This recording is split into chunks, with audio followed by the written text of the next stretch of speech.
A flat felled or run and fell seam is a sturdy seam used for apparel, most notably in jeans and workout clothing.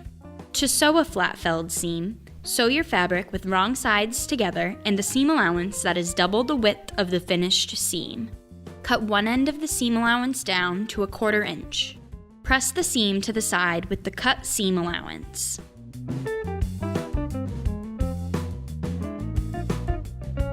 Fold the intact seam allowance in half so the raw edge is folded under and pin.